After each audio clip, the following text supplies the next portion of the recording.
Ladies and gentlemen, welcome to London International Animation Festival, comparing the Meerkats. This is the third of our panel discussions, and this is a great one, and I'm pleased to say we've got a stellar lineup.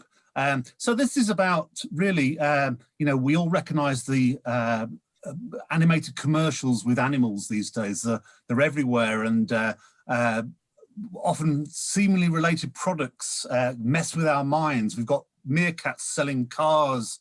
We've got koalas, selling car insurance, koalas selling toilet paper. We've got all kinds of animals. We brought together some masterminds of some of the top advertising agencies and production companies to talk about this neglected yet popular area of animation.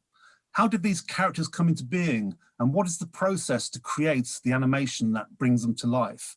What's it like working with animated characters and directing them? So we have here tonight Stephen Harding-Hill from Aardman, who's, I'll just mention, he's standing in for Gavin Strange, who his wife is having a baby unexpectedly, well, not unexpectedly, but we're very pleased that Steve can make it, and we do wish Gavin and his partner the best. And the things people will do to avoid coming on one of our panel discussions is amazing. But good luck, Gavin and partner. We've got Tim Van Hussen from Untold Studios, animation supervisor. We've got Sam Pilling, director from Pulse Films. We've got lead animator Augustin Paliard from Mikros MPC Advertising. We've got Stephen Harding-Hill, as I mentioned, from Aardman as our stunt double. And we've got director, animator and writer Darren Walsh from Passion Pictures. So I'm going to ask them each to sort of say hello and say a bit about what they do and show some work. And we'll start off with Tim. Take it away, Tim. Hi, everyone. So I'm Tim. Just to recap, I'm the animation supervisor at Untold. Untold is, oh, hang on, before I do continue, I need to share my screen. There we go. I'd like to full screen this if I can. There we go. So Untold is an independent creative studio and community. What we mean by that is that Untold is not your average production company or your average VFX studio or animation studio. We're a big mix of sort of a very diverse, both culturally and creatively, people who've come together with a desire to create content that is creatively interesting and has a beautiful craft to it, and also is culturally relevant. We don't want to be the biggest, but we want to be the best. We've only been founded 2 years ago, but we've, in the past 2 years, managed to put ourselves on the map as a big player in the worlds of music and television, as well as advertising. So there's a big range of work that we've done so far. We've designed album covers for the likes of Kano, Adele, and the XX. We've done music videos for artists like Stormzy, Drake, and Dave. We've made documentaries like Mouthful of Gold that you can see in the center there, or Welcome to Dale. That's about the story of Elizabeth Carmichael. We've developed our own TV. There's Agenda, commissioned by Beats of Dre. There's Picked by My Parents, which is a show about a sort of dating show where contestants go on dates picked by their parents. And there's a show called Minority Stakes, which is sort of Dragon's Den kind of show where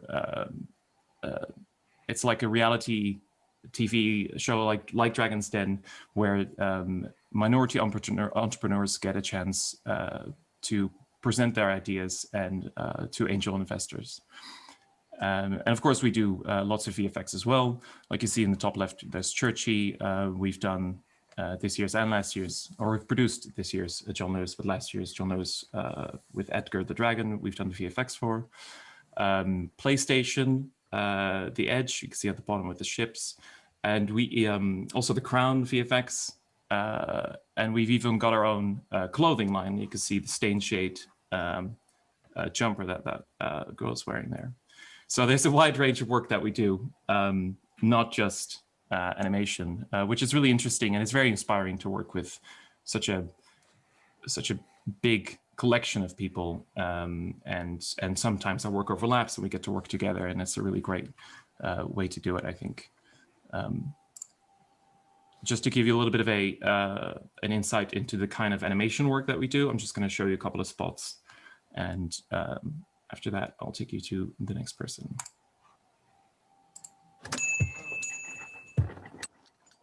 A bull in a china shop?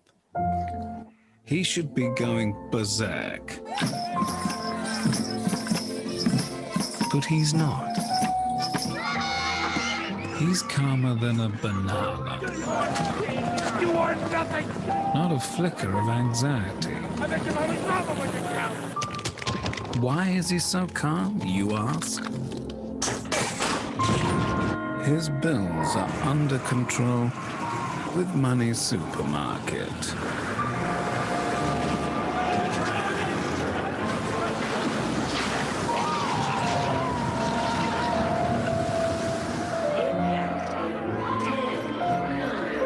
So, be like the money calm bull.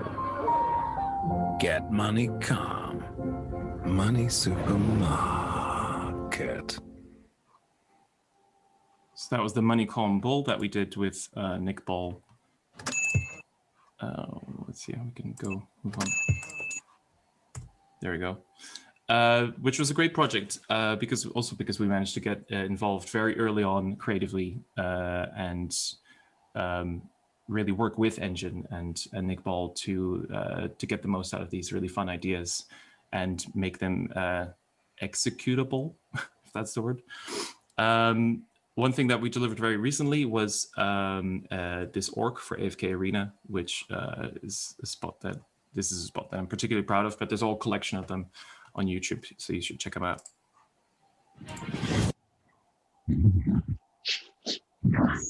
Yes, I'm Linda.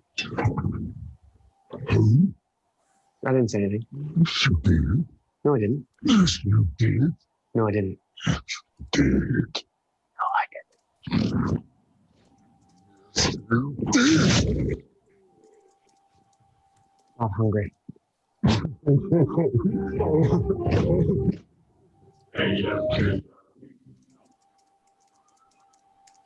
This is a little story about a messed up relationship between Elijah Wood and his RPG.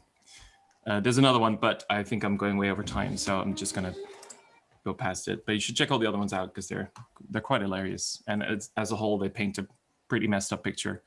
Then there's a little making of John Lewis' Excitable Edgar, which this last year John Lewis Christmas ad.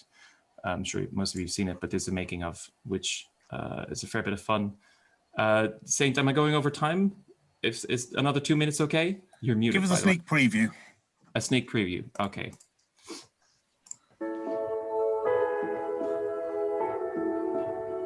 Actually can't scrub in full screen. I'm just gonna go through some of the shots.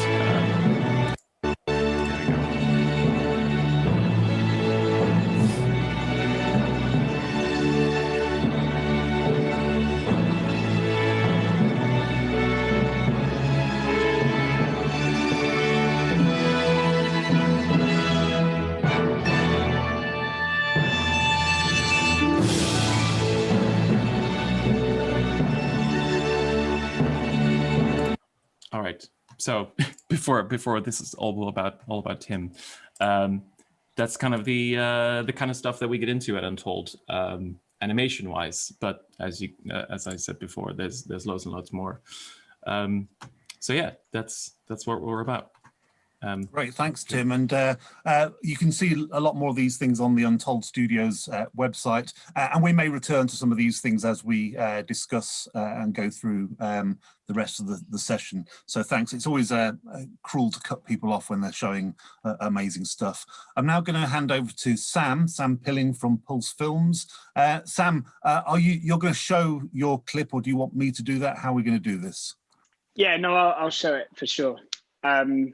Yeah, so as you said, Sam Pilling, director at Pulse Films, and I've been working in music videos and commercials for the last 10 years, making music videos for the likes of Shaka Khan, The Weeknd, Run the Jewels, DJ Shadow, and directing commercials for brands such as Sky, Audi, IKEA, KFC, BMW, Lloyds Bank. But yeah, the piece I'm going to show you today is for IKEA, and it's a modern retelling of the hare and the tortoise fable.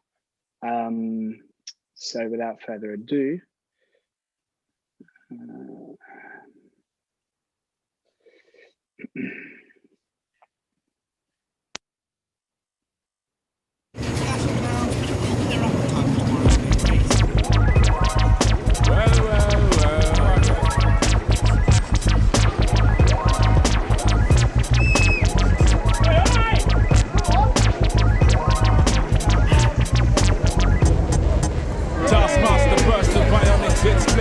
Breakneck speed, we drown 10 pints of bitter. We lean all day, and some say that ain't productive. Could that depend upon the demon that you're stuck with? Cause right now, I see clearer than most. I sit here contented with this cheese on toast. I feel the pain of a third world famine.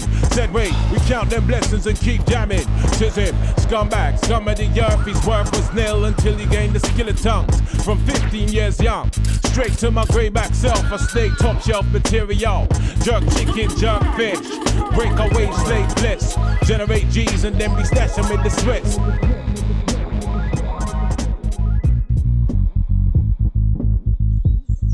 Following some 57,000 runners every step of the way. Witness the fitness, the competent living. One hope, one quest. Witness the fitness, the competent living. One hope, one quest. Witness the fitness, the competent living. One hope, one quest. Witness the fitness, the competent living. One hope, one quest. Tomorrow starts tonight. IKEA, the wonderful everyday. And just to give you a little bit of background, the whole idea really was that we wanted to create something that wasn't simply done in CGI. So we worked very closely with a creature costumer, Robert Alsop, to design our hare and our tortoise characters in camera that we then worked with 1920 VFX to embellish those characters in post. So I'll just show you a quick making of how we put it all together. Well.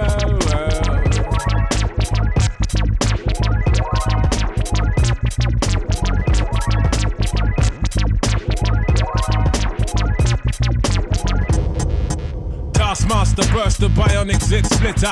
Breakneck speeds, we drown 10 pints of bitter. We lean all day and some say that ain't productive. Could that depend upon the demon that you're stuck with? Cause right now, I see clearer than most. I sit here contented with this cheese on toast. I feel the pain of a third world famine. Said wait, we count them blessings and keep jamming. Says him, scumbag, scum of the earth. His worth was nil until he gained the skill of tongues. From 15 years young, straight to my greyback self. I stay top shelf material. Jerk chicken, jerk fish. Break away slave bliss. Generate G's and then we stash them in the Swiss. Fools can't see this. Under your pistols, a fist full of hip-hop duns. I progressing in the flesh. Esoteric quotes most frightening. Duppy took a hold of my hand while I was writing. Leg on me ting, Duppy leg on me and I summon up the power of Banana Clan. Witness the fitness, the competent living. One hope, one quest. Witness the fitness, the competent living. One hope, one quest. Witness the fitness, the competent living. One hope, one quest. Witness the fitness, the competent living. One hope, one quest. Well.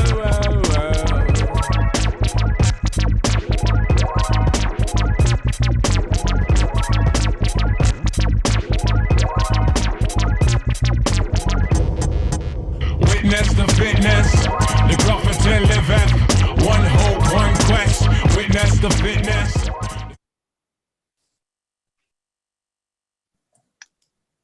There we go.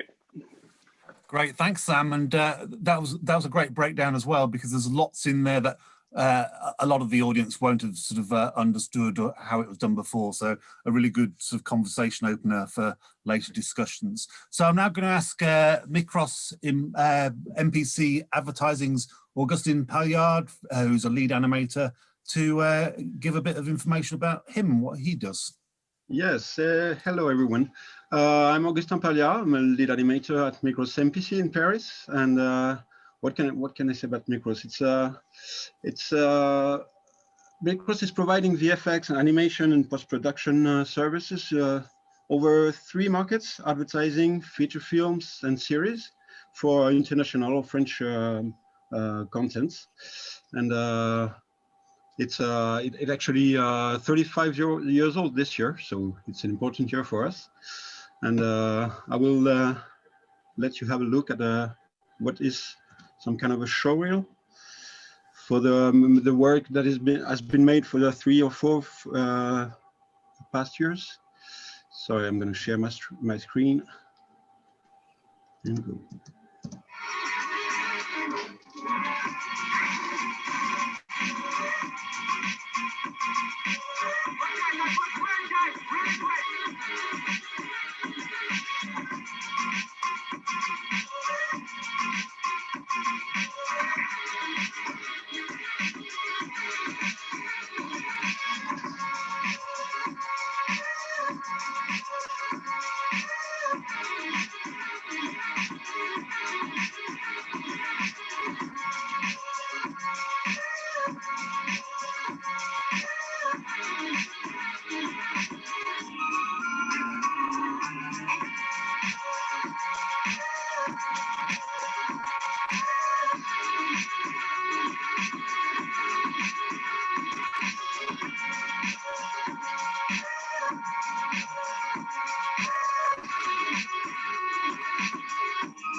So this part is a Lego commercial we made 2 years ago, and I think it's interesting to have some making of.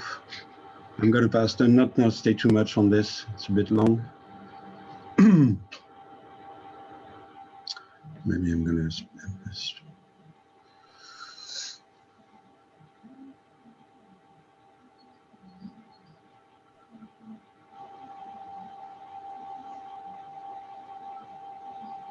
And we also have some content introducing our new bunny, Duracell bunny, which is a big market in Mikros. It's a whole new design we're working on since maybe a year and a half ago or 2 years.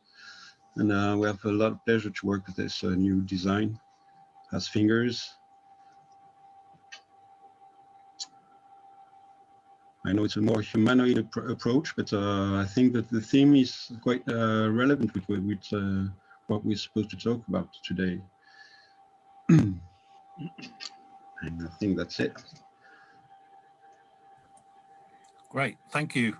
Thanks, and little theme of rabbits coming out there, always popular. Maybe next time we'll do a rabbit-only animation panel discussion, but thanks very much for that. And great to see such a sort of wealth of different imagery used for different sort of commercials as well. I'm now going to turn over to commercials director from Aardman, Stephen Harding-Hill. Again, he's standing in for Gavin Strange, who's unfortunately can't make it.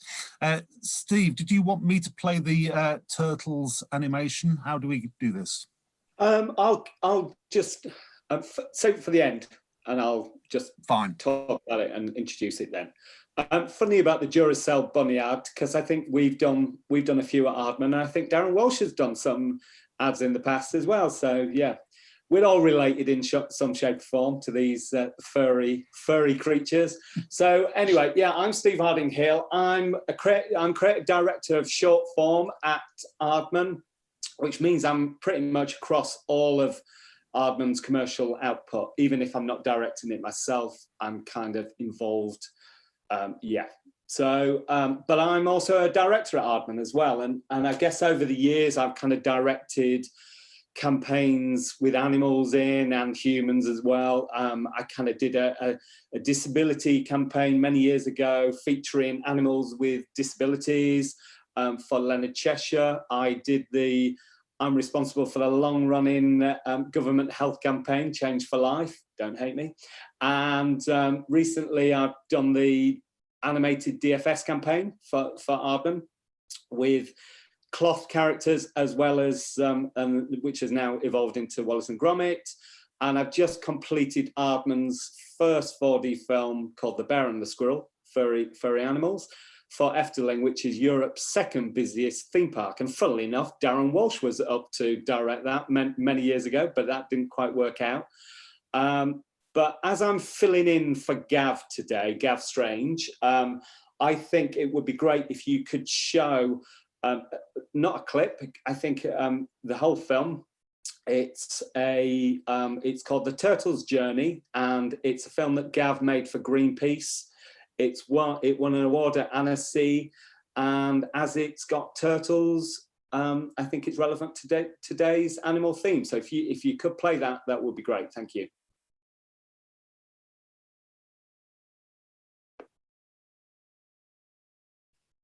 Started out like any other trip home. At first, it seemed just like the usual frustrations. Hey, I want to play the game. It's a video, Mum. Oops, sorry. How much longer? Don't worry, we'll be home in no time. Oh, no. Oh, that's enough. I spy with my little eyes something beginning with... What? Whelk! So close. All right, that's it. I'm taking the scenic route. Oh, no, not a dad detour. You do know the way, don't you, lovely? But that's when things got a bit odd. It's probably just roadworks. And that was just the start. Oh, no, don't do that. Oh. Sorry, I can see. Okay. Ah, there's our house. So ready for home. Why is it so quiet? Huh, I didn't think the Joneses were away. Home safe. Thanks, though. Finally. Right then, you unpack. I'm going to get the kettle on for all of us. Okay, buddy. Let's get you inside. Dad, what's that noise? Guys, it's okay. It's okay.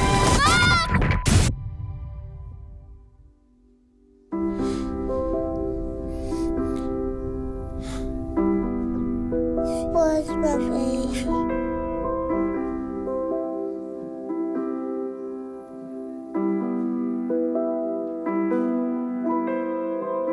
We can't change the past. But we can demand a better future. Protect the oceans. And I know that Gav, in coming up with that idea, because we had to pitch on it, like all commercials, most of the time we pitch an idea, and Gav really wanted to kind of give the idea that animals are just like us, and what if they've got families too, and perhaps they feel just as we do, and their habitat's being destroyed is just as awful for them as it could be for us. He was also inspired by the film The Impossible, which I think has got Nicole Kidman and Ewan McGregor in, and which is based around the tsunami, and so he's kind of taking those ideas as a starting point for that film. So thank you very much. Thank you to you, Steve, as well. That's great, and a really sort of impactful piece of animation from Aardman. Last but by no means least, Darren Walsh, director, animator and writer, now working at Passion Pictures. Would you like to introduce yourself and what you do? Sure. So I'm Darren Walsh. I've been working as an animation director probably for over 25 years now. I started out in Bristol, where I spent most of my time working at Aardman Animations, learned most of my trade there, in fact, because they are and always will be probably one of the best character studios on the planet. So the short time I spent there, I learned an awful lot, animated a lot of animals as well. And then after sort of seven or 8 years, I moved to London and started working for Passion Pictures. which sort of took me on my next journey of exploration, because I was always quite sort of heavily entrenched in stop motion, sort of hand cranked filmmaking. Computers weren't really factoring into my world at that point, but I kind of recognized the sort of sea of change, and there were heavier and heavier requirements coming, especially from commercials, where they wanted sort of more diversity and finesse in animated commercials. So I kind of bumped it up a little bit and started to learn CG directing with Passion Pictures, who were doing, at the time I joined them, they were doing the fantastic Gorillas promos. So they were sort of working on quite a sort of cutting edge style of 2D and CG animation. So it was a great time to join. And I sort of reinvented myself all over again. So now, kind of 25 years later, I've got kind of experience in just about every type of animation. I've got a show reel, but the sound, I believe, is not working. So which is quite good actually, because I'm gonna spare you the pain of having to listen to the polyphonic spree covering Lithium. There'll be a lot of Kurt Cobain fans out there. Very grateful for the Gremlins today. So, but I'll quickly run it and just sort of talk through. Can I just check you're not getting the sound? It is working. You are getting it or not? I'm so happy, 'cause today I found my friends, they're in my head. I'm so ugly, but that's okay, 'cause so are you. We broke our mirrors, Sunday morning is every day for all I care. But I'm not scared, light my candles in a daze, 'cause I found God.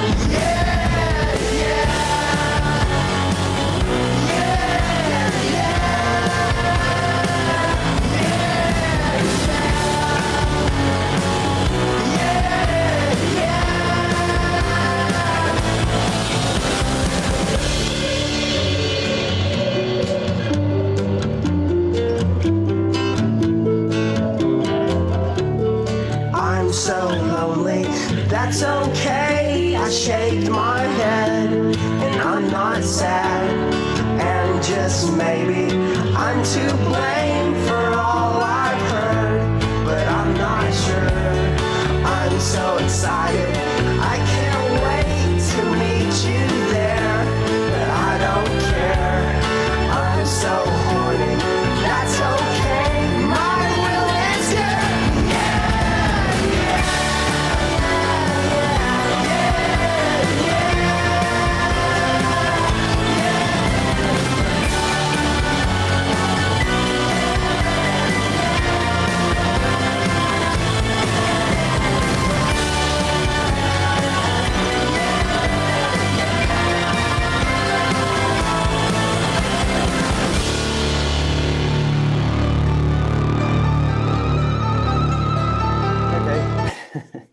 So I think I got pretty much every species covered there, not to mention the rabbits at the end.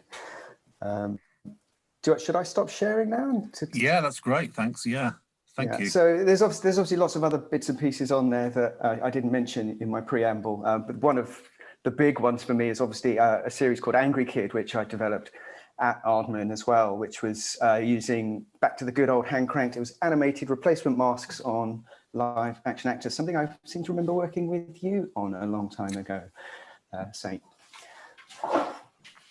Now we're getting into memory lane. Yes. Thanks, folks. Thanks for that. Now I'm going to kick off with some questions, and I'll sort of some questions I'll ask to everybody, and other questions just to anybody who wants to answer. So my first question is to everybody, really. So I'll point you out individually, and that is why do you think animals are so popular these days as opposed to back in the day? Is it something to do with the technology and the kind of images we can create? So Tim, why do you think there's so many sort of animals in commercials these days? I think technology has played a big role in making it affordable in advertising. I think there's always been a preference to see things through the eyes of animals, or to use animals as a way of telling stories, which I think has happened long before the first computer arrived on this world. I think it has something to do with how accessible they are to children. You know, think of something like Purple and Brown, which we saw on Darren's reel, to cute little animals like soft toys or whatever, or the turtles for Greenpeace. They look cute and adorable, and it's not as harrowing of a story when it's happening to little animated animal characters. But the story or the message you can portray can be quite profound nonetheless. So I think it has to do with making it more accessible, while not necessarily giving up on your message, and reaching out to a younger audience. Not to say that animation is just for the kids. I always hated that the Western world sees animation as something for kids only. But I do think that is a big factor. Thanks, Sam. In your sort of obviously the Aesop's fable, the tortoise and the hare, but do you get regularly asked or regularly sort of suggest animals in the commercials you do, and are they very sort of well accepted? Why do you think animals are so popular these days in commercials? Yeah, I mean, I think as Tim says, animals and storytelling has been around since the beginning of time, I'd say. But yeah, it's funny. The Hare and the Tortoise was the first animated or non-real animal commercial that I'd done. And previously, I'd only ever really had horses in my commercials for the Lloyds Bank ad and for a Sky commercial as well. And they were all real.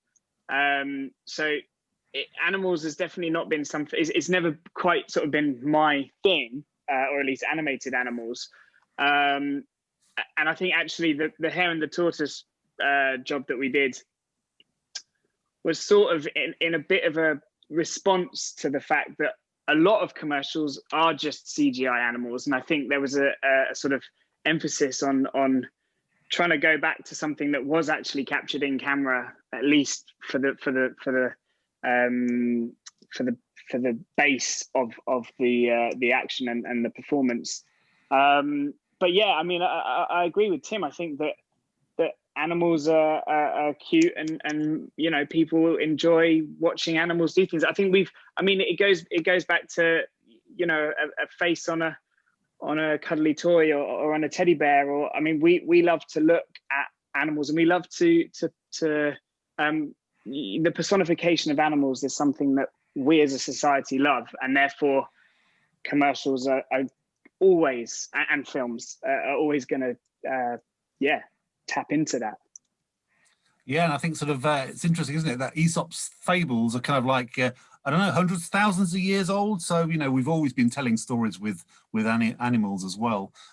Augustin, you know, I sort of first sort of came to sort of see your work is through the Lego Rebuild Your World, with the chase with the white rabbits, very sort of Alice in Wonderland-ish. But you know, you didn't have to put a rabbit in that production. But obviously, you know, you showed a lot of sort of different animal commercials. So why are animals so popular, do you think? Firstly, I fully agree with what's been said by Tim and Sam. But I'd like to add, maybe it's not an animation topic, actually. It's maybe we are fond of animals in natural life, and I may think that the main thing for creators has been the occasion to play with this, and the emphasis we have with animals just goes in every creative way, and animators are, I think, really happy just to have the occasion to play with this, and also it's there's an emphasis on 20 past years maybe about CGI animation that just brings this even more. But I feel it's natural to have emphasis for animals. We like to look at them and observe them, and that comes from this, I think. Thanks. And Steve, you're sort of obviously it makes sense to use sort of animals to promote Greenpeace. You know, very easy to sort of have some sort of empathy that way. But you know, Aardman have sort of long had maybe not just animals but sort of creature creatures as one of their fortes. Why do you think it's got, or has it got easier to create animal characters because of technology? It probably has got easier, but I don't think it is necessarily about technology. I mean, yes, okay, CGI means you can do realistic looking fur now, that things that possibly in the olden days, stop motion wise, you would have had to animate kind of shunky looking puppets with boiling fur everywhere. But I think I totally agree with what everybody's saying. I just think that they're really appealing. I think animals make a rather unpalatable message much more kind of palatable. And you know, I kind of worked on, I was saying, a disability campaign, and you know, where you can put a kind of quite tough messaging into the body of animals, and actually everybody seems to kind of accept it and love it. Same with Gav's film as well. So I think it's more about the concept of animals, and yes, they're cute and we love them. And that juxtaposition also between putting animals in human situations with a human voice, I think it's really appealing. There's something sort of magical about it. And I don't think we'll get bored of that. I did laugh though, because Sam, when you were talking about your Tortoise in the Hair project, and what was the guy called? Allsop, was it, who made the puppet? I thought you were going to say Aesop, actually, and I just thought, what a shame it was. But uncanny. But yeah, so I agree with what everybody else has said, and I think, yeah, animals are just really appealing. Darren, from your point of view, I mean, you've worked with some meerkats, but what do you think? Do you think it's something to do with technology, or do you think it's something else? I'm sort of with Steve in that, yeah, technology's made it easier. I don't think it's necessarily made it more pleasant. If anything, I mean, I think it's made it unpleasant as well. I think you can get it so wrong, the more real stuff gets to look. I also think, just sort of to wind back to the question of why, I think we also get, you know, we need a rest from looking at ourselves. And it's nice to see stuff enacted through animals. It's a little, as everyone said, it's a bit easier on the eye. So it's a great and a sort of natural go-to for animation. And I don't necessarily agree that it's become more common either. I think it's always been there. You know, even especially in the ad world of sort of Tony Tiger and Duracell Bunny and all of that stuff. You know, these are all techniques that have just stood the test of time and still continue. But for some reason, you know, we love to do animals. The meerkats is no different. The only thing about the meerkats that I think probably is different is the initial idea was so damn weird and was not really designed to be cute at all. It came about when Compare the Market had at the time a sort of a campaign that wasn't doing so well. I think it was just a couple of humans standing in front of a green and blue background and numbers behind them and stuff like that. And they were kind of slightly, you know, they had a really boring product to sell. That's the reality. And there's a lot of boring stuff that needs selling.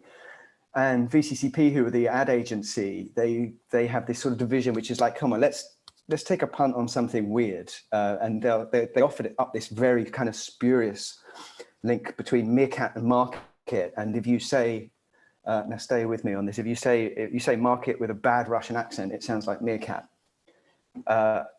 It's really, you know, it's really kind of like wrenched into shape, this as a concept. And, you know, my attitude towards ads has always been, when you're pitching on ads, and you might be pitching on 3 or 4 at the time, go for the weird one, because it's going to be the most memorable, even if it's crap. So, and at the time it was just weird. It's like, this doesn't even make sense. But if we do it really well, and they cast it well, because a meerkat's a good animal to cast in a sort of human type role, because they're already standing up. You don't have to wrench them out of shape to make them do cute little anthropomorphic things. They're already there. So the job is done. And ever since then, my job has been to just get everyone to calm down. Don't try and make it too human. They're already stand up. Their mouth's flat. They talk like, you know, the job is done. Ever since doing that, I've realized the importance of casting the right animal, and that you can't just sort of cast any animal. Like, for instance, pets, cats and dogs. We know what they look like. We live with them every day. The minute you start messing with their mouths, it's creepy. It's like trying to make a CGI baby talk or something. But if you've got something you're not so used to looking at, like a meerkat or a whale or something, you can get away with a lot more. Is it, Darren, is it true that the Meerkat voice was the guy from Alan Partridge who was, That's who was right, working yeah. in the garage? Yeah. The Jordan Simon guy. Greenall, yeah, Simon Greenall, and he sort of does most of the voices. We did have a cast, but he slowly hoovered up all the roles. I thought it was interesting what you said, Darren, about it's not necessarily always better, and I think it's an interesting sort of development, I guess, where you can go for silly or you can go for realistic, and depending on where you aim, it might go horribly wrong, like you said. You just fall straight into that valley and never come out, and things just look creepy, and you don't engage with them. But I would say that the rewards are high when you do manage to climb out on the other end and you manage to create something realistic looking. Of course, you should then wonder, should we not use a real animal all the same if we're going for realism? And then you get into limitations on set, or we did a commercial for Lloyd's with horses. This is not what Sam did, right? We must have done a different one. Yeah, all those horse commercials. This was with a young horse. I don't know what the name is for a young horse. Foal. Oh. Yeah, a foal, and of course, and they had a foal on set, and it was with the mother, and they had all these gorgeous shots that they did, and the foal ended up behaving quite well on set. So in a lot of shots, we managed to use what was shot, but there were those shots where we couldn't shoot it, or the foal didn't decide to behave properly, so we had to replace it with a CG foal. And this is where I think going for realism really helps, because you're not, like, when people watch that ad, they don't think there's a CG horse in there, and it goes same for movies where people go, oh, bad CG. And yes, there is untasteful CG, but I think there are movies where there's loads of CG in there that you don't even notice. And that's CG done well. So I think it can be done badly, but I think it's mostly about taste. And we did this commercial for Virgin Media with the seal of approval, and that thing just went all silly. And we're doing some more right now, actually, where we're embracing the silliness, and we're moving away from trying to make it look photoreal. Like, give it a smile, it doesn't matter. People are not going to believe this is a real seal anyway. So why not make it silly and embrace that, which is very much in the vibe of that whole campaign. So I think it really depends on what the message you're trying to tell, or the story you're trying to tell, and come up with a style that suits that narrative. I mean, yeah, it's all what does the script need to, what does the script say? What do the characters need to do? Does it feel weird? Are the characters acting like humans? All those things, the tone of it, is there comedy in there? I think I think me and Darren kind of, gravitate to something that's a bit more stylized, because that's our backgrounds. We come from a little bit more of a cartoon background. But you're right, if you want to create realism and for it to behave like realism, absolutely. I think there's just that sort of weird interland right between the two, where you've got realistic looking animals who are behaving like humans, and I think that's the kind of, sometimes it can work if you're really, really good, and I'm sure you guys all are. Then I know you are. I've seen your reels. It can work really well, but I guess it's a matter of taste, and certainly coming from Aardman, it's not what we tend to do. We can do it, but normally we try and steer it down a kind of more characterful route, I think, is. So can I mean, we found then before. Sorry, just on that note, just what you're saying is funny, because I would say that our ad is almost a middle ground of that. In fact, where they're not photorealistic, but they're not super sort of characterful either. And actually, it was such a struggle to work out where that visual line was, because we, as we know, it's like with the right time and resources, we can make amazing looking photorealistic animals. And the opposite end of that is it's clearly not real, and it's very characterful. And because we were sort of putting these characters into the human world in a very gritty sort of filmic style, actually trying to work out, well, what do these I mean, I called them anahumans. In fact, they weren't quite animals, they weren't quite humans, and it's like there's real danger, and we were really worried, in fact, of like, well, how do we make sure that they don't just look terrible, that they don't just look like a bloke in the suit, but equally that we're not trying to just put a real looking. Again, it goes back to your point of some animals. Darren, be careful of the casting. Some animals, look great, but actually tortoises are really cumbersome and they don't move so well. And if you were to put a real tortoise into our human world, that really wouldn't look good. Or maybe it would, but who knows? But yeah, so it's just funny that you talk about that because I felt like we were looking for that middle ground on that commercial, and it was such a process of back and forth in terms of the design of these things to try and hopefully make sure that we didn't balls it up, basically. But also, you didn't try and hide what it was, and I think that's what I'm getting at. You can't, if the minute you're having huge discussions about nuanced performance in the body of a cat, for instance, you're heading down some scary territory. And I think with what you do, and also with Aardman, where they'll go for something completely stylized, there's no attempt to be anything other than a character. Absolutely, that's the first thing I think. It always seems to be the way to doing it well. So it does sound like you're saying there that, you're probably all aware of the uncanny valley, this idea that the nearer a CG character gets to looking human, the more hypercritically we look at it and the more we notice sort of slight imperfections and feel revulsed in some way, because we're all tuned to read faces incredibly carefully, and so when we see sort of CGI which just isn't quite right, it's actually worse than if it's CGI which is really bad. So you seem to be saying that there's a similar kind of uncanny valley level in animal depiction. It's either going to be really photoreal or it's going to be sort of, like Sam was saying, very stylized in some way to make that sort of differentiation. Is that correct? I would say so, yeah. I mean, I would say so. I mean, Tim and I, the project we're actually working on right now, it's funny because we are going for something that is completely photorealistic. And we always, again, it's this constant sort of, I wouldn't say battle, but challenge between client, agency, myself, and obviously Tim, to make sure that we're not going too far, that we are trying to keep something. Okay, well, would that animal do that? Would that animal behave like that? Or does that feel like we've actually personified it too much? Are we making him smile more, or whatever it is? And I think that's, as you said, Darren, that's where you get into that really dangerous ground where you really don't. If you're questioning it, then you're in trouble, basically.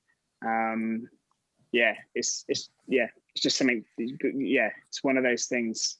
Right. One of the watch outs. It's a very interesting struggle. I think Sam in this case has been one of the better directors I've worked with in that regard. You've been You have to say that because I'm here. Yeah, of course. When he leaves, everyone, I'll just clarify that point and say Sam is absolute shit to work with. No, but really, you've been defending, natural behavior for this character. I think I can say we're doing the next Churchy for Churchill Insurance, and he's supposed to look real, and if we are to project any emotions onto him, it should be because we're projecting it, and we do that with loads of animals online. You have all these compilations of cute cats and whatever, and loads of different animals where we feel, or we think they're feeling something, but they're not. And if they actually feel something, then it only works if it's animals that we're very familiar with, like dogs or cats, where they don't look like they're smiling, but we know they're happy because they're wagging their tail and they're squinting their eyes, so they don't feel threatened at all. Stuff like that. There's cues, visual cues that we pick up on. And I think the uncanny valley definitely exists for animals. I think it's any unnatural behavior, but trying to look like natural behavior, but being slightly off. If a dog were to smile like a human, it would freak me the hell out. So it was interesting, some of the language that was used there, because I noted down the words struggle and battle. And on that note, I wanted to ask you about sort of educating or working with clients? You know, you're all from different perspectives here with regard and sort of different amounts of, I guess, skin in the game of how you can sort of alter what a client thinks. But I wondered, you might want to anonymize these, but I wondered if you can give us some ideas of where clients have made sort of very, what you consider very unrealistic expectations, you know, budget or time, but also, you know, one might imagine that clients automatically think of some kind of photoreal thing and how you bring them round or have that kind of conversation. So can you give some examples of where you've sort of talked and had a conversation with clients about animals and changed the way they've thought about it? And I saw Steve's hand up first. Yeah, well, I was thinking about this thing that I've just finished working on, which was the Efteling project, which is a 10-minute film centered around nature and animals, and basically, as Darren knows this project really well, it was a journey through, based around a bear character, journey through various ecosystems, and the Efteling, the client, didn't want Aardman style, so they really didn't want kind of Shaun the Sheep. They didn't want clay. They in their minds they wanted photo real, and you know, I think Meerkats was, you know, kind of bang on in terms of you know, that could have worked really well, and which is why we initially spoke to Darren before the project kind of died first time around. But it became apparent. I mean, when I got on board, it was look, you know, the tone of this piece feels charming, magical. It is about the celebration of nature, but it's comedic. We've got a script with slapstick humor in there, with jokes. The characters didn't talk because they wanted to make it universal to various audiences. But it had a certain tone, and just going down a realistic route just didn't feel right. And so we kind of created this sort of nice hybrid mid-ground between something that is more stylized like Aardman, but not quite stylized as Meerkats, not set in the real world, where the characters have real fur. They kind of still behave like real animals. You know, if you look at the way that they move, and you know, we've got ostriches in there and bears that stand up. They actually kind of are quite naturalistic, but at the same time, their features are more human. They've got more expressive brows, wide open faces. And I think it's really important to educate them as to the reason why to go down that route of tone, and for it to feel light and heartwarming. The other thing is that if you create a realistic looking animal, you've got to create a realistic looking world. You've got to create detail everywhere, and they didn't have the kind of time and the money for that. Just wasn't there. So stylize your character, then you can stylize your world. But hopefully we created a nice happy medium. So that was my kind of most recent example of that, I think. Augustin, when you, I'll just go to Augustin and then I'll come to Tim. Augustin, when you're sort of working with that variety of animals, how much sort of pushback's the wrong word, but how much sort of say do you have in the look and the negotiation about that look based on, you know, what's possible within the time and budget? My experience would be to say that normally we go too far, and clients tend to just slow up a bit where we've been. So it's the overall impression is this one. But I have some contracted example with bunny, Duracell bunny, and sometimes we try to put some animal in the animation. The character is more humanoid than animal at first in the design, and as long as we try to put some animal feeling in the animation, the clients just try to stop us also.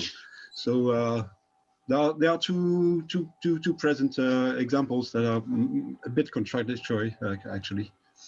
Yeah, and I guess if the Duracell bunny was more sort of visceral, like a hare or rabbit, it would be a bit scary for the audience. Tim, you had something to say. Yeah, I think. Yeah. Sorry, Augustin, are you? Go ahead, Tim. All right, sorry, I don't want to talk over you. Yeah, in my experience, this happens on almost every character-focused job.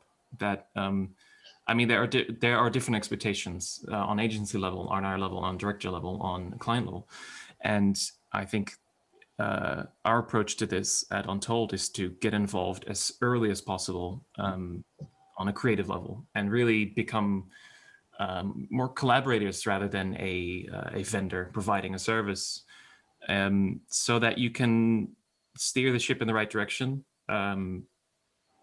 Not to say that we know what's best, but often compared to the client, we will know what's better or what's going to work better for what they want to achieve. It's often happened to me that, you know, even on a cartoony character,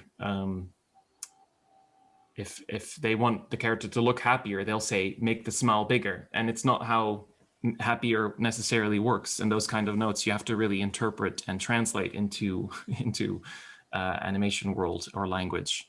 But there are also jobs where the client said, yeah, we want photoreal. And what they meant was, because Steve said, like, photoreal, I guess you can talk about movement and about shading, about whether a still frame would look real or whether a moving image would look real. And those are two, I think, very different things.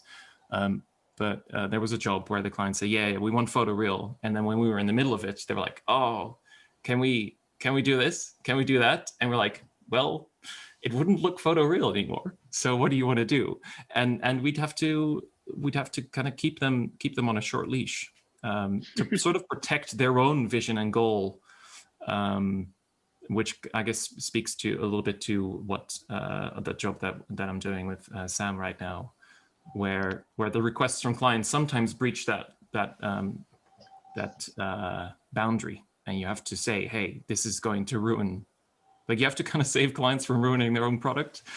I mean, I think one thing that ties in well with what you're saying, Tim, and in fact, on this job, we have had, I mean, I don't want to speak for you, but we've certainly had maybe not as much time as Untold and Tim would like, but certainly enough time that we can actually, you know, play this back and forth and kind of get this thing right. And I think that from my perspective, you know, although I haven't done many CG animal spots, I have actually pitched on quite a few, and often the thing that I think there is a bit of an education that needs to be sort of had, or a bit of help in that, you know, because we have technology and because anything can be done to make something look beautifully photorealistic or even very characterful, because our expectations are so high, because there's so much really quality work out there,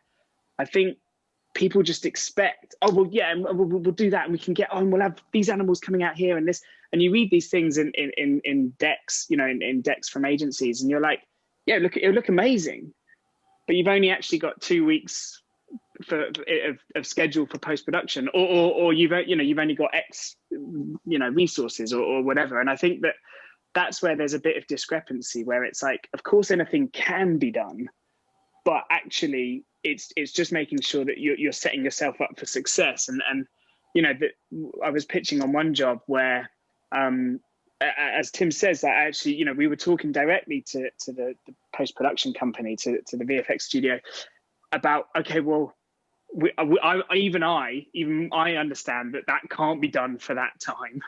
So what do you think can we do? And so, you know, getting their perspective on what was actually achievable within the time frame that we had.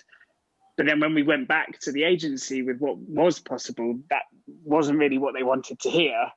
Yeah, so I just think there's lessons to be learned moving forwards, because technology, I think we agree, technology is great on one hand, but as Darren, you also said, it doesn't necessarily make it easier, because there is this expectation. But also, it's worth, you know, it's really worth remembering that you have a team of animators, and more often than not, a team of very, very good animators. No self-respecting director wants to go in and ask their animator to do something that we all know between us is going to look crap. And that's, you know, I always kind of think that, and this is why I say it's almost like acting as a firewall for ideas that we just can't make so. And I think that the benchmark is to look at your animators, and at Passion, we've got a great team that do the Meerkats, understand the sort of the limitations and where where the humor is to be found. You have that in your mind all the time. So whenever a script comes in and whenever you have a meeting with a client, you're always sort of thinking about those guys and what you've got to ask them to do. Yeah, the animators are also really quite polite, and they won't roll their eyes. They'll do it internally, and you'll leave them like walk away from the bomb. And it's that sense that you've asked for something and you're not sure about it, and you know there's a question mark in their mind, and as soon as you get that feeling about something, you know it's a bad idea. Yeah. And we were saying technology has enabled things to be. Yes, you can achieve more and more, but it doesn't mean it's a good idea, does it? Yeah. So.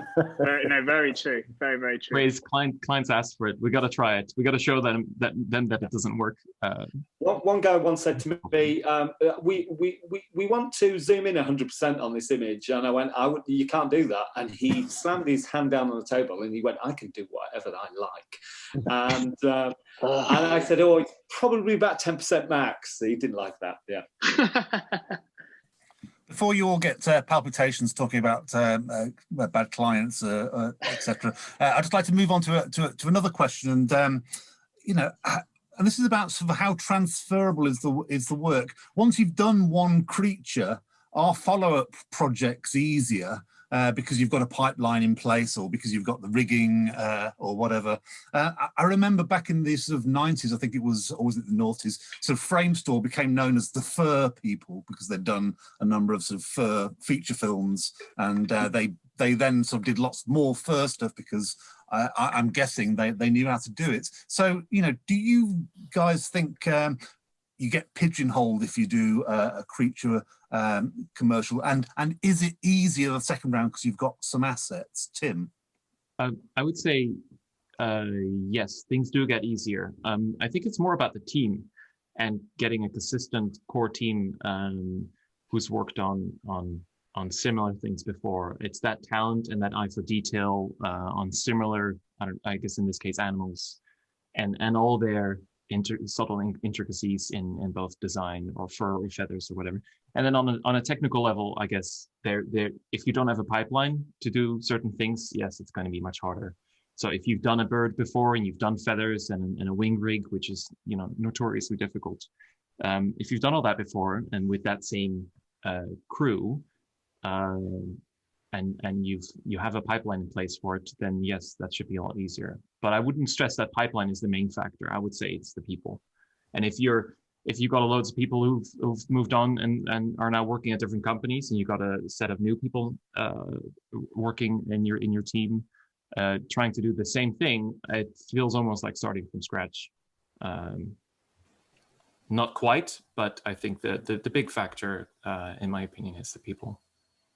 I mean, it's easy in CGI. With stop motion, obviously, you've got puppets that get old and dry out, and clay, for instance, dries and cracks within a couple of months. We've got. I nearly said graveyard. This is really bad. A puppet retirement home, Aardman, where all the old puppets go to live. I'm sure there's plenty of angry kid masks in there as well.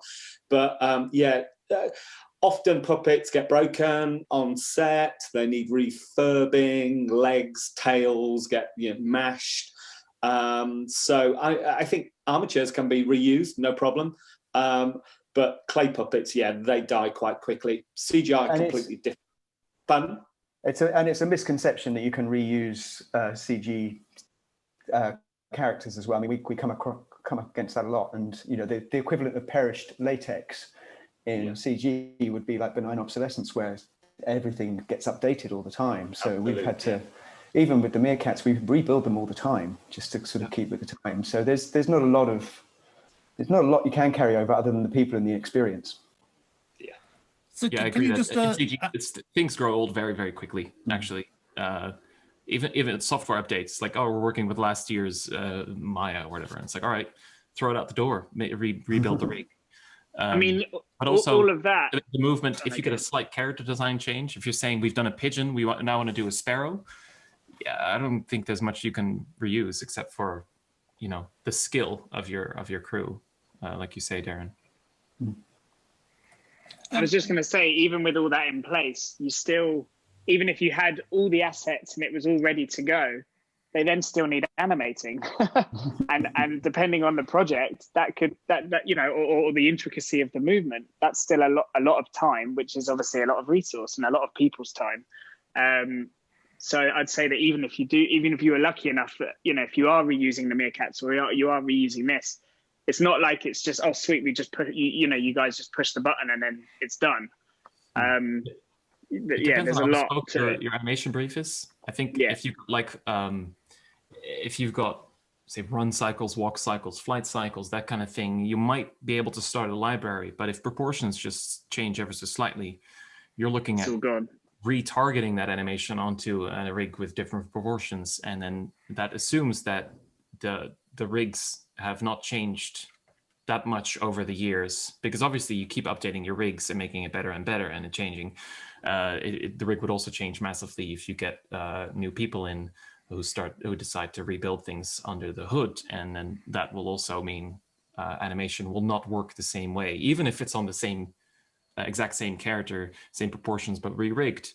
You're likely to have to throw out your animation. And what about sort of IP? Because obviously, you know, the models that you create for brands or for characters, you don't necessarily own, right? So you can't do anything with them. Is that right?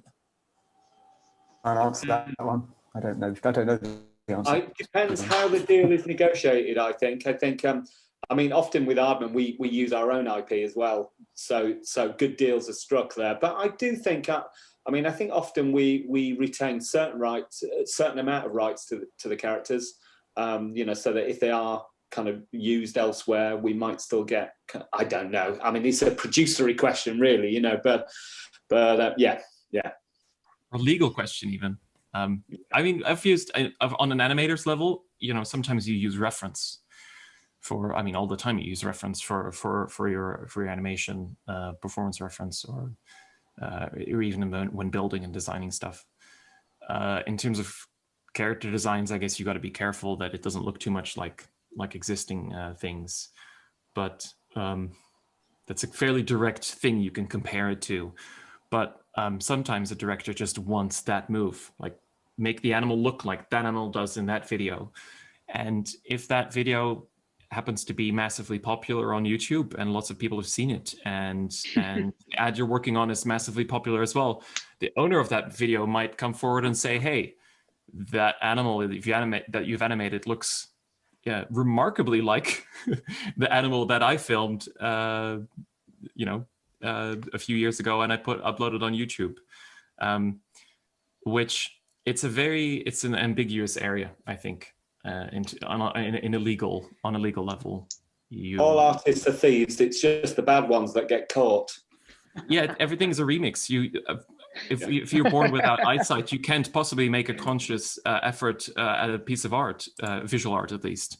So I mean, I think there's having influences, you know, gathering your influences, you know, 6 or 7 different directions and mashing them together and adding yourself and the new idea. Right? If you follow one particular thing and then that's copying, and that's probably where you get into trouble. But hopefully that doesn't happen most of the time. Yeah. But well, even then, you make it your own now, in the process. Sorry, Sam. No, I was just going to say it's all been recorded now, so everything you say has been is legally binding. So thank you for that. I'm just going to move us on because we're approaching the end, and I wanted to ask you: are any animals off bounds you'd rather avoid? So, for instance, rather than the tortoise and the hare, if you had to use a jellyfish, I don't think there is an Aesop's fable about jellyfish, but if you had to use a jellyfish and I don't know, a porcupine, so. Are there any animals that would be off bounds that you'd run away a mile from if you had to animate? Tim? I would say I don't like the question but I have a decent answer. I think no animal should be out of bounds. It's purely a creative question in the sense that can this animal portray whatever story you want to portray well?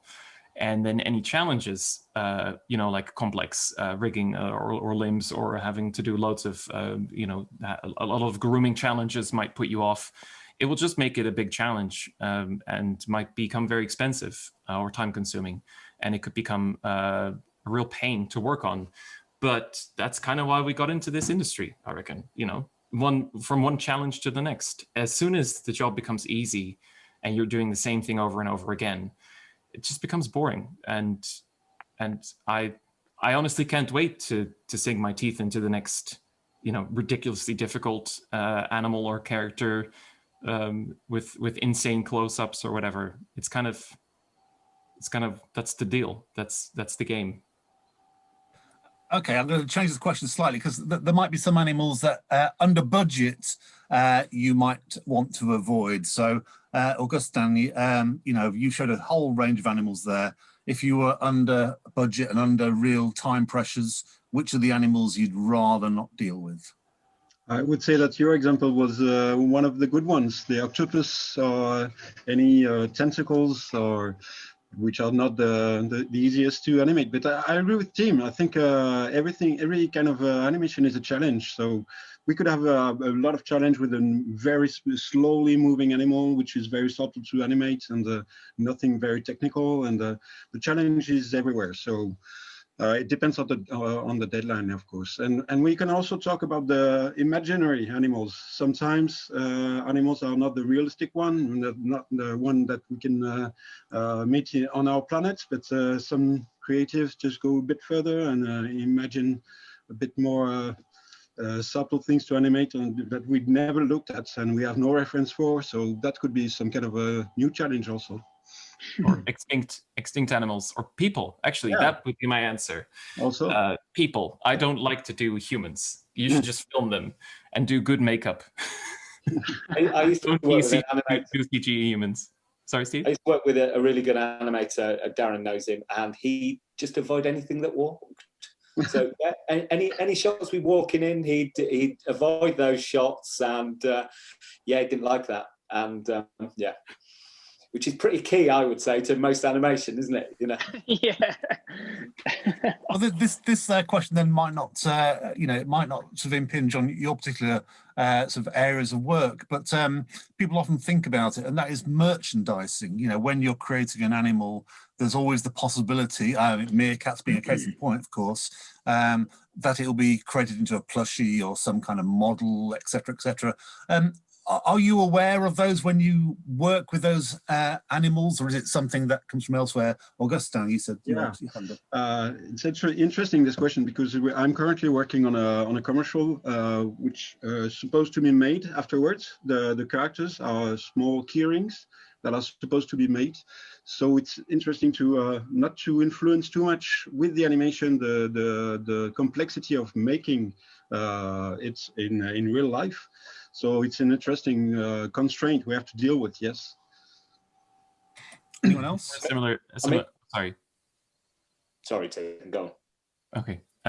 We had a similar thing on last year's John Lewis with Excitable Edgar, where it was basically another deliverable where slightly before the concept was approved, we had to have something in place so that the team who were to then design the soft toys and all the prints on the pajamas and all that kind of stuff for John Lewis, we had to sort of rework the concept into something that they could work with and do like a rough 3D sketch of that. But then when you let that go, I guess we didn't feel too constrained about then sticking to those designs. We just let the director have his way with the design in the film. Anyone else want to talk about merchandise? Well, I was going to say most of Aardman's output ends up somehow in some kind of plushie. I don't think Angry Kid ever had their soft toy kind of run, but I don't think anyone wanted him on their fridge. Yeah, I mean, we do Certa Chic for America. They've got their toys. Chevron cars have got their toys. Obviously, all our own IP. But because we've got our own kind of licensing and marketing department, often we're in control of a lot of the stuff that gets made, which is great. So we don't get any nasty surprises.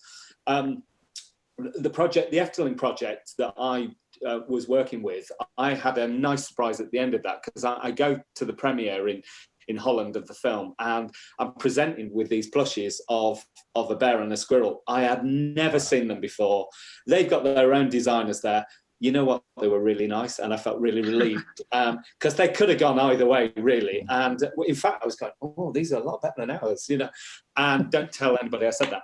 And but yeah, often I think it's completely out of our hands. I think things just happen. Some marketing toy person has had an idea to create something, and then you look at it and go, oh my God, that doesn't look anything like the character. What about the meerkats, Darren? What was the story behind those? Yeah, well, there's a misconception that those meerkats that you can get are merchandise that you buy, and they're not. They're giveaways when you use the website, and whenever they come up with a new character, they'll churn another one out, and they look nothing like the meerkats on the screen. They might get the smoking jacket right or the outfit. Nobody really seems to care. It's more about sort of it's about sort of dating it. We've got the first original Alex and Sergei toys, and they sort of feel like a little sort of timepiece. And every now and then there'll be a new character, and they'll kind of accessorize them. But I just don't get involved. It's the machine. We're protected from that. Where they just say, look, we just make the ads. We know there's an agenda, and we know there's going to be some merch, but it's not. It's neither our job to sort of know about it or to sort of kowtow to the fact that there's going to be merchandise, because I think they recognize, just do the job, because the job works. It would be too stressful, and we'd be so anal about what these things have to look like, and actually it's best not to hand that problem to us. No. Well, I was going to ask Sam if IKEA decided to bring out, and maybe they have, I don't know, a tortoise and hare kind of plushies or models. How would you feel about that? I'd quite like one. I think it was funny because we actually built a maquette of the tortoise, sort of that kind of thing before we ever sort of started building it in for the human, for our actor. And there was many heated discussions during and after about who was going to end up with the maquette, and everybody wanted it. And I think in the end, it probably went to IKEA, unfortunately. So it's probably sitting on somebody's desk in IKEA. But yeah, I think I'd love it. But it's one of those where I can just imagine that you'd be like, oh, that's cool, and then you'd look at it and you'd be like, and it looks totally wrong. It's just, but it's a totally different, different thing, isn't it? Okay, if nobody's got anything else to add to that, I'm just going to move on because we are almost right at the end.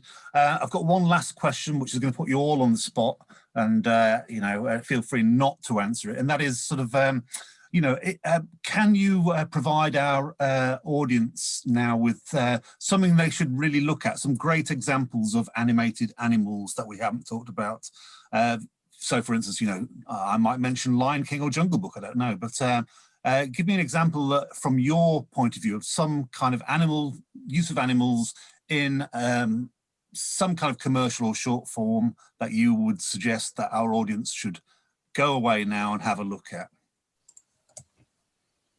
Tim again. Yeah, I would say I worked on The Lion King, and it's it's had mixed reviews. Everyone knows that. I think on a technical level, it's quite an accomplishment, but it's definitely an interesting example in the whole. Doesn't work. Tim. The climb up that hill, it's sort of somewhere on that steep cliff in Uncanny Valley Land, where you're not getting enough of a performance, is what people are saying.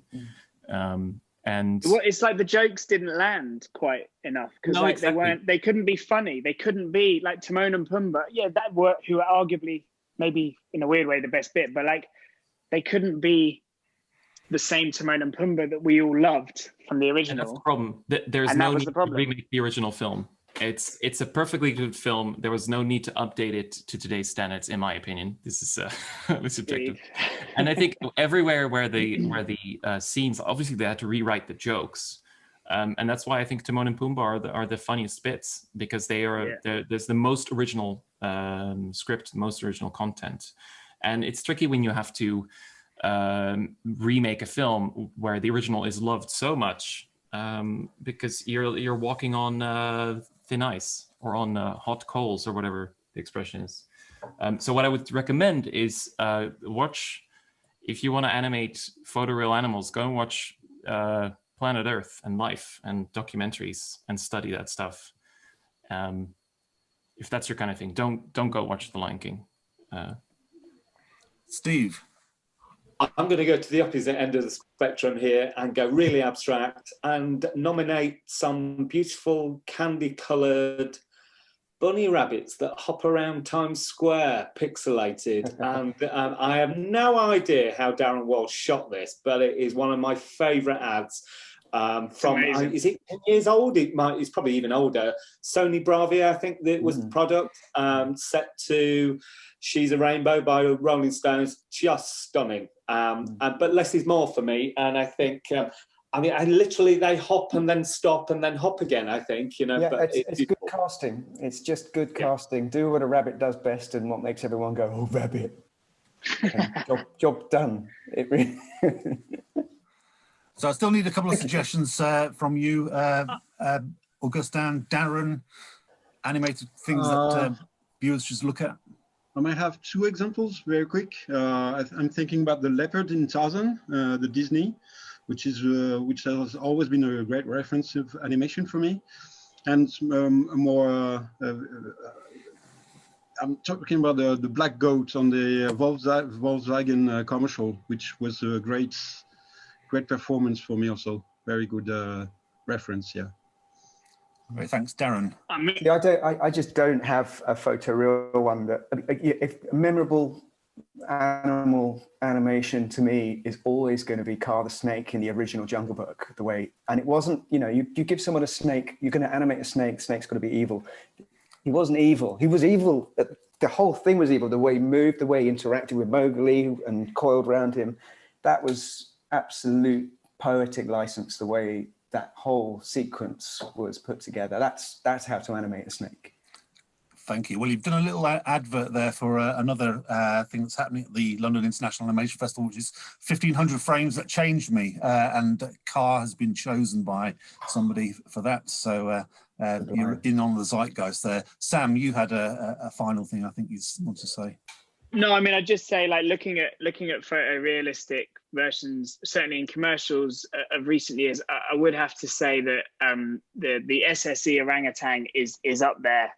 I think it's SSE. I don't even know if that's the right brand, which shows that commercials clearly don't work. No, I'm kidding. But to me, that is like top notch, or at least the last time I watched it, I thought that was beautiful. And also Canal Plus's the bear was a really great mixture of photorealistic and with humans as well. But also, I mean, when I was a kid, before I even got into doing any of this, I loved Wallace and Gromit. And I think that the way that, and I forget, was it Talking Heads with the turtles, with the tortoise? No, what's the Creature Comforts, sorry. Yeah, again, who we also, that was, one of the references of our tortoise's face as well. And I think that I just love the character that you get out of all of those. Isn't it interesting that Gromit doesn't have a mouth? Doesn't have a mouth. Yeah, no. but the amount of emotion that you manage to get out of Gromit is amazing. Like, it's just the way his tail stops wagging, or the way his eye does a certain thing, and it's great storytelling. We have to cheat him from all fours to standing on two legs. It's two different puppets, and you have to cheat it over the cut, because literally it's such a pain. It's so simple. But that's animation. Animation a lot of the time is about cheating, which is great. And on that bombshell, I'm going to have to draw us to a close. Thank you. That mention of some kind of obscure animation called Wallace and Gromit, never heard of it, but thank you all very much for taking part. And this debate obviously could go on and on. Didn't get through half of my questions, but that's all great, because it was an amazing experience and amazing commentary from you guys. So Tim Van Hussen from Untold Studios, Sam Pilling from Pulse Films, Augustin Paliard from Mikros MPC and Advertising, Stephen Harding-Hill from Aardman, Darren Walsh from Passion Pictures. Thank you very much, and good luck in all your future animated animals. Thank you. Bye. Thank you. Thank you. Bye. Bye, guys. See you guys. Bye, guys.